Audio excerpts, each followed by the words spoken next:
Let's go l'équipe, bienvenue dans ce nouveau format, parcours du combattant des jeunes entrepreneurs. On a ici un saladier avec une dizaine de questions que vous nous avez posées sur les réseaux. C'est des questions qui sont liées à des erreurs létales que peuvent faire les jeunes entrepreneurs quand ils se lancent dans une aventure startup. Trouver ses associés, trouver son idée, trouver les financements. On va essayer d'y répondre pour vous aider à mieux naviguer dans ce parcours du combattant qu'est le jeu startup. Let's go!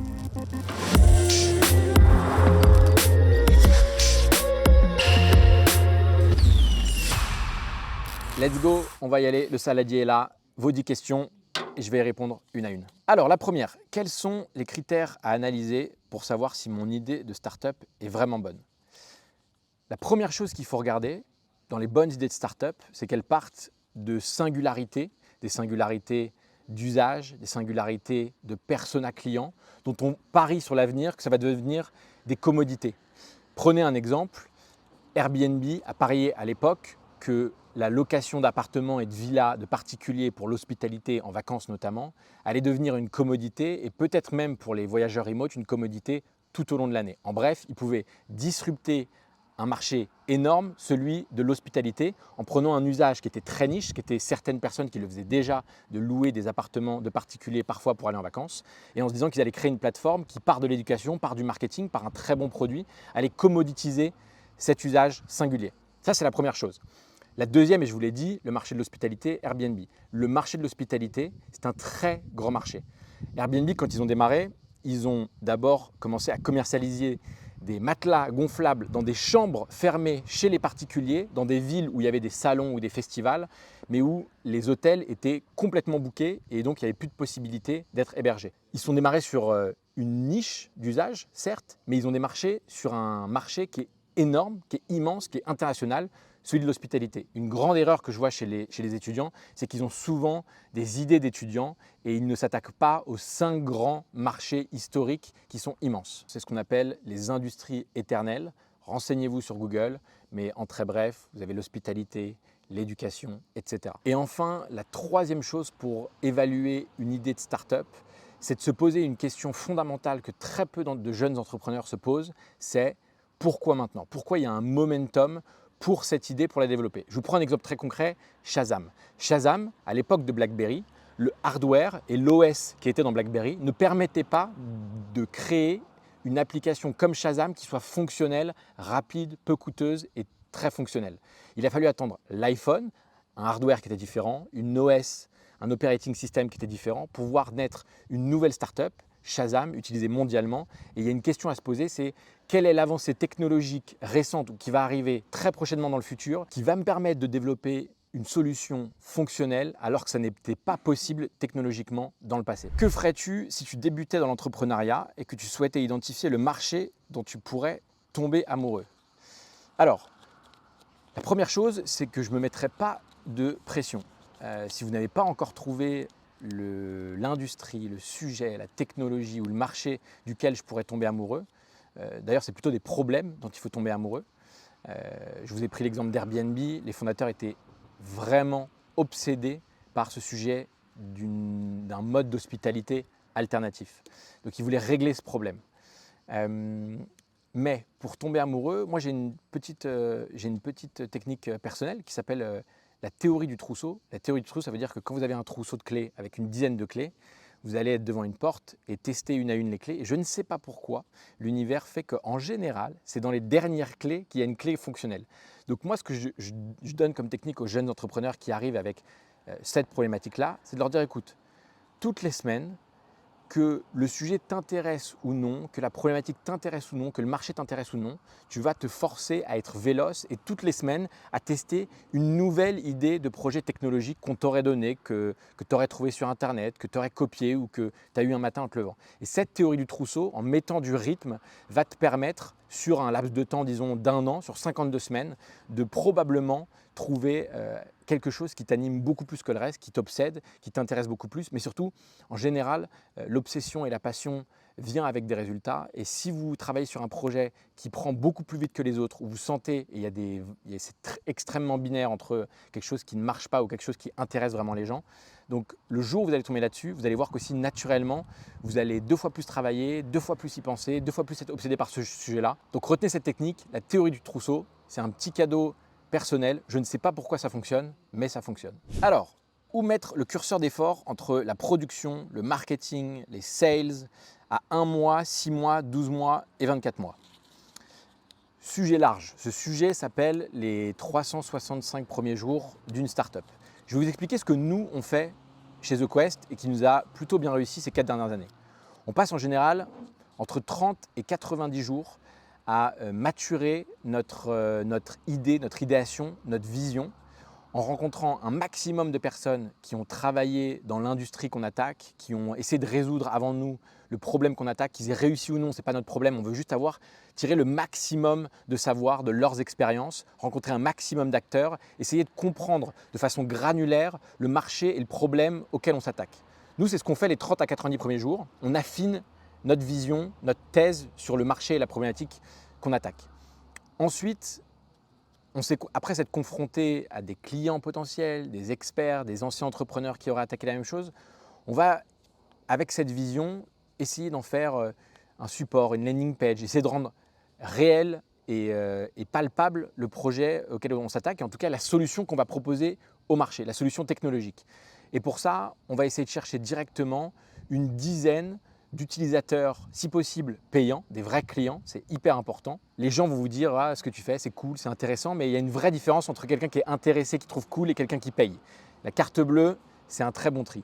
Donc nous, ce qu'on fait après ces 90 jours, c'est vraiment essayer de se confronter au marché et de trouver 10 personnes qui seraient prêtes à payer et qui adoreraient ce qu'on fait, qui seraient prêtes même à nous aider gratuitement, à leur recommander à leurs amis. En bref, on essaye de trouver 10 hardcore fans de notre vision, de notre solution potentielle, de voir si on peut les faire payer et ensuite de leur poser un maximum de questions sur quel est réellement leur problème pour entrer encore plus en profondeur et en granularité dans le problème qu'ils rencontrent. Parce que notre objectif, c'est que si on comprend intimement ce problème-là, derrière, on va pouvoir faire une solution encore meilleure, encore plus vite pour pouvoir la déployer à des centaines et des milliers de clients qui leur ressembleraient à ces 10-là. Et ce qu'on voit très souvent, c'est que sur les 10 qu'on trouve dans un premier lieu, il y en a en général 5-6 qui est en fait le même persona psychologique, à peu près le même âge, la même profession, le même problème initial, et on va se concentrer en fait sur eux pour derrière avoir une solution qui répond parfaitement à leurs besoins et scalable.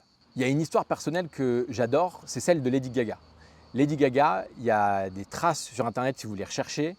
Elle chantait extrêmement bien, évidemment. Elle avait un univers très fort, mais en fait, elle s'est surtout attelée sur Instagram, à l'époque, au tout début d'Instagram, à devenir amie avec ses followers. Au début, on n'avait pas beaucoup, mais elle s'attelait à leur répondre tous, à les choyer. Elle leur avait donné un petit nom pour leur donner un nom de communauté, My Little Monsters, mes petits monstres. Et en fait, Lady Gaga, ce qu'elle a compris, c'est que pour passer à l'échelle, pour conquérir l'international, ce n'était pas en étant la meilleure chanteuse qu'elle allait réussir. En réalité, c'était en ayant la fanbase la plus hardcore fans, la plus intense, qui allait aller dans les campagnes et répandre son message et parler autour d'eux à leurs amis. Bref, c'est le meilleur canal d'acquisition des startups, c'est le bouche à oreille, c'est le référal, c'est la viralité. C'est ce qui définit les virus et les startups scalables. Donc essayez de trouver d'abord vos 10 hardcore fans qui en deviendront 100. Et si vous en avez 100, vous allez passer à 1000 et vous verrez, vous passerez très vite de 1000 à 10 000.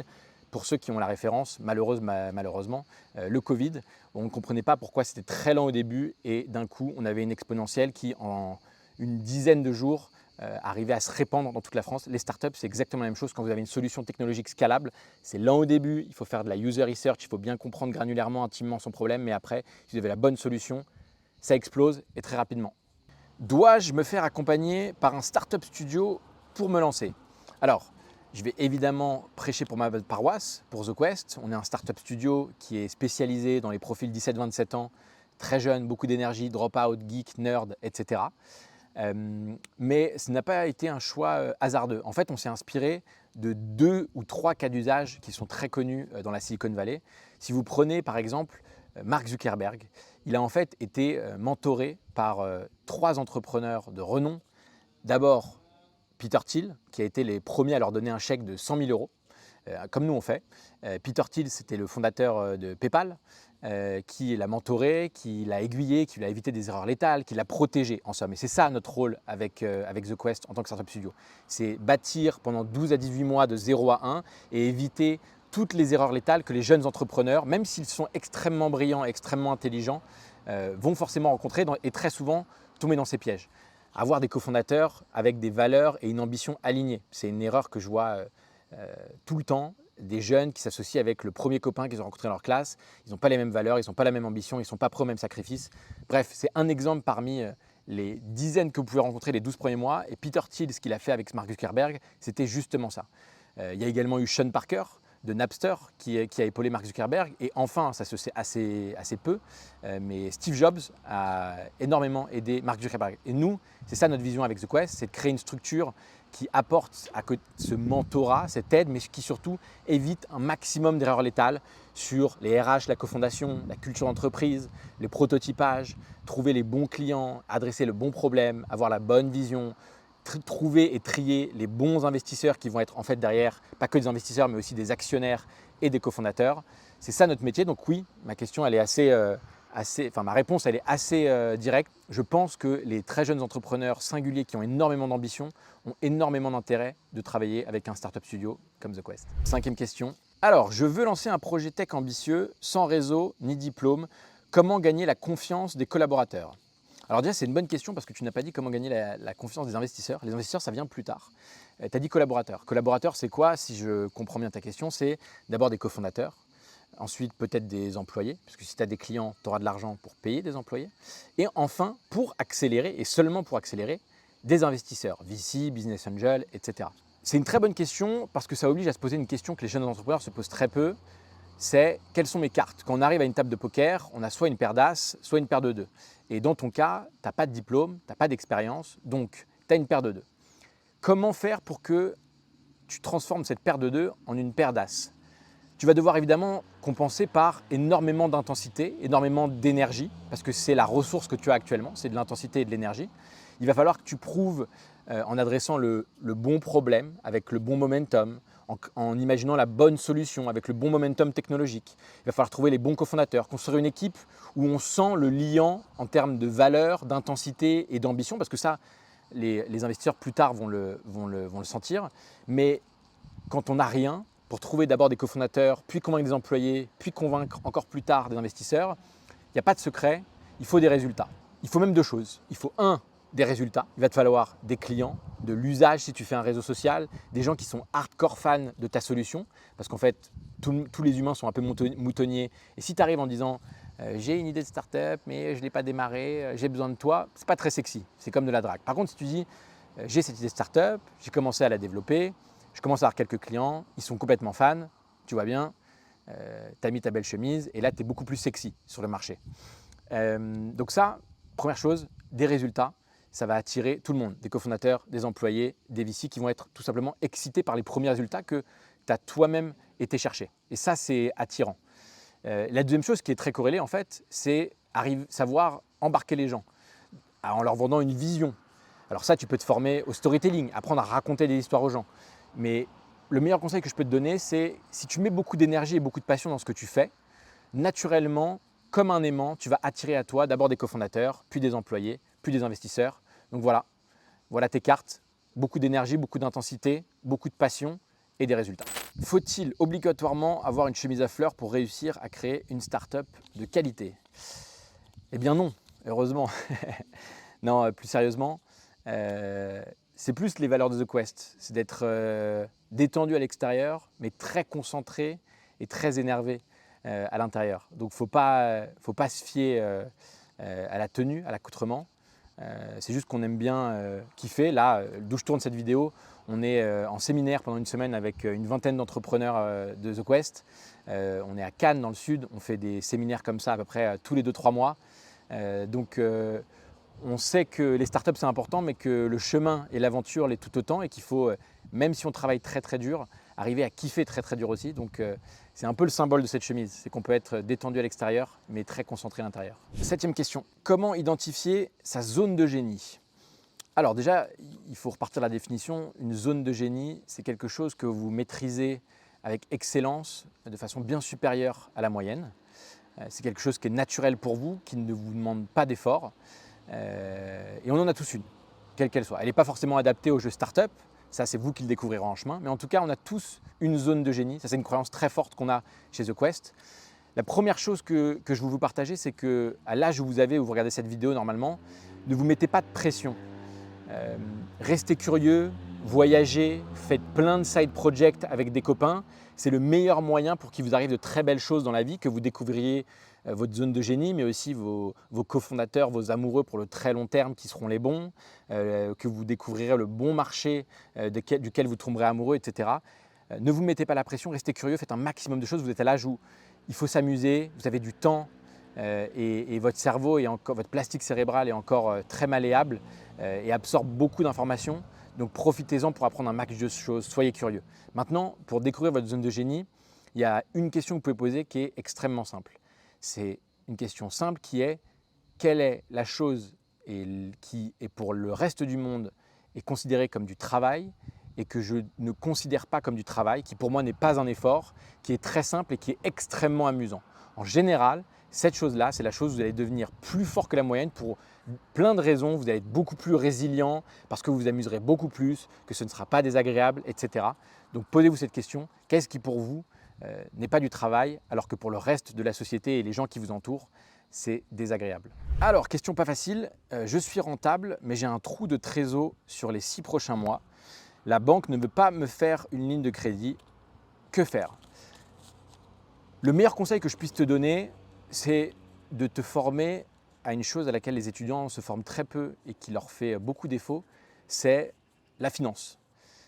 Quel que soit le marché dans lequel tu es, là malheureusement on n'a pas ton contexte, mais quel que soit le marché dans lequel tu es, si tu te formes à la finance, si tu essaies de comprendre comment se répartit la valeur sur ton marché, quelle est la dynamique de création, de captation et de flux de valeur sur ton marché, tu vas forcément trouver une ou deux options qui seront des acteurs qui seront capables de te remplir ce trou de trésorerie.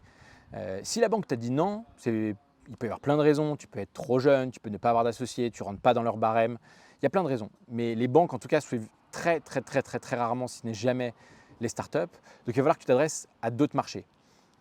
La première chose que je veux te dire, c'est que si tu es rentable mais que tu as un trou de trésor, il va aussi probablement falloir tout simplement serrer les dents les 6 prochains mois. Ou alors, si ta société meurt, c'est probablement que tu avais un business model qui n'était pas pérenne, que ce que tu faisais n'était pas assez intéressant pour le marché. Et de façon assez structurelle, il faut aussi être à l'aise avec ça. Si tu es trop fatigué ou que tu n'es pas passionné par ton sujet et que tu as un trou de trésor, accepte que ce projet peut et donc doit mourir et tu vas passer au projet d'après. Et tu verras qu'avec le temps, tu arriveras à panser tes plaies de cet échec. Mais tu peux t'adresser à des business angels. Tu peux ouvrir un BSAR, c'est un contrat qui est open source en ligne, et arriver à aller chercher, lever des tickets de 5 000, 10 000, 20 000 euros auprès de particuliers qui auraient de l'argent. Va dans des bars, dans des hôtels, il y a plein de gens riches, essaye de les convaincre, vas-y au bagou et essaye de réunir ticket de 5 000 euros par ticket de 5 000 euros, des business angels qui pourraient investir via ce mécanisme de BSAR. On vous mettra un lien dans la description. Dans le cas des startups, c'est les BSAR qui les sauvent en early stage, mais tu peux te rapprocher de fonds d'investissement, tu peux essayer de faire une campagne de crowdfunding, il y a également la crowd equity. Il faut faire attention à ce que tu fais. Tout l'argent n'a pas la même valeur, il y a du mauvais argent. Personnellement, chez The Quest, on n'est pas fan de la crowd equity, par exemple. Mais c'est un sujet qui demanderait une vidéo plus complexe. Bref, forme-toi, essaie de comprendre les incentives de tous ces acteurs, les banques, les VC, les business angels, la crowd equity, la crowdfunding. Il y a forcément un acteur économique qui va pouvoir t'aider. En plus, si c'est un trou de trésor de 6 mois, tu vas y arriver. Allez, avant-dernière question, dois-je m'associer avec mes meilleurs amis ou plutôt avec des inconnus? C'est une très bonne question. Je sais que le conseil qui revient le plus, c'est ne vous associez pas avec vos amis, vous pourriez les perdre. Mais la bonne question à se poser, c'est que si vous associez avec vos amis, que votre projet fail et que vous n'arrivez plus à vous parler avec vos amis, c'est que ce n'était peut-être pas des bons amis. Donc moi, je pense que c'est un bon stress test entrepreneurial. Maintenant, c'est une bonne question parce que je pense que n'importe qui peut s'associer avec des amis, mais pas tous ses amis. Tu ne peux pas t'associer avec des amis. Je prends mon cas par exemple. je me suis associé avec des amis pour monter The Quest, mais je sais que je n'aurais pas pu m'associer avec tous mes amis. Il y a des amis avec qui je partage la fête, il y a des amis avec qui je partage certaines passions, la musique. Avec ces amis-là à qui j'ai proposé de m'associer avec moi pour monter The Quest, on partageait une énergie commune, une piraterie commune, vous voyez, des valeurs et une ambition commune. Je savais que c'était le liant qui allait faire qu'on allait tenir ensemble. Et évidemment, il faut arriver à s'associer avec des amis qui sont tout autant que toi passionnés par le sujet que tu attaques, le marché, le problème, sinon ça ne va pas durer très longtemps. Donc, mettez des périodes de test, 30, 90 jours, faites ça de façon informelle, posez les bases, ayez le courage, mettez-vous autour d'une table et dites-vous, voilà, on fait un test de 30-90 jours, peut-être que ça ne va pas bien se passer, dans ce cas-là, il ne faudra pas s'en vouloir, mais si ça se passe bien, c'est peut-être qu'en fait, on peut tenir 5, 10 ans ensemble. Donc oui, nous, en tout cas, on recommande de s'associer avec ses amis. Pourquoi? Parce que tu as beaucoup de référentiels sur eux. Tu les connais dans les moments difficiles, comment ils agissent. En général, c'est des amis. Tu les connais dans les bons moments. Tu as beaucoup plus d'informations que des inconnus, où là, ce serait très risqué de t'associer avec eux. Et la dernière question, bonne ou mauvaise idée de vivre avec ses associés? Dans le cas des startups, moi, je pense que c'est une excellente idée. Pareil, c'est un stress test. Nous, les jeunes entrepreneurs de The Quest qui nous rejoignent, dès qu'ils trouvent un potentiel cofondateur qu'ils veulent tester, on leur propose 2 challenges. Le premier, c'est de partir dans un Airbnb qui est très joli, dans lequel ils vont pouvoir passer un bon moment, comme un date. Tu choisis le meilleur resto, le meilleur bar, et pouvoir travailler et voir s'ils s'impressionnent mutuellement, en tout cas professionnellement. Ça, c'est le premier test. C'est un test d'amoureux. Le deuxième, quelques semaines ou quelques mois plus tard, on les envoie dans un Airbnb, mais où on ne leur dit pas, mais le Airbnb est beaucoup plus petit que prévu. Donc par exemple, il n'y a qu'un lit pour 2, ou le lit est petit, ou alors la clim ne marche pas. Bref, on les met dans une situation de stress et de complications pour voir comment ils vont relever ensemble ce challenge. Ça s'appelle le test de l'astronaute. C'est fait par la NASA notamment. Ils immergent les astronautes avant de les envoyer dans des fusées quelques jours dans des capsules au fond de piscine pour voir s'ils arrivent à se supporter avec toute la désagréabilité et les inconvénients que c'est de vivre en promiscuité. Donc ça, c'est un très bon test. Et dans le cas où tu vis avec tes associés, arriver à supporter les chaussettes sales de ton associé, ça veut dire que dans le cas où il y aurait une embrouille professionnelle, ça resterait un dos d'âne sur la route, une broutille facile à gérer, parce que les chaussettes sales, ce n'est pas facile à gérer. Mais plus sérieusement, même nous, les cofondateurs de The Quest, ça fait 3 ans qu'on vit à 5 dans une coloc de façon très intense en partageant tout, pro et perso. C'est le supplément d'âme qui est nécessaire à monter des épopées un peu éprouvantes, légendaires, des startups. Sans ça, tu ne passes pas le Rubicon et tu ne passes pas les 3 premières années. Les startups, c'est un des jeux économiques les plus difficiles en entrepreneuriat. Donc il faut ce supplément d'intensité et vivre avec ses associés dans une Accord House comme dans la Silicon Valley. C'est pour nous une condition qui n'est pas sine qua non, mais qui apporte beaucoup de bonus, d'avantages et de probabilités de gagner à la fin. Le saladier est vide. On espère que ça vous aura plu. Il y aura d'autres formats comme ça, parcours du combattant des jeunes entrepreneurs. On invitera d'autres entrepreneurs expérimentés pour qu'ils répondent à la volée aux questions que vous nous aurez posées sur les réseaux. On se dit à très vite. Ciao.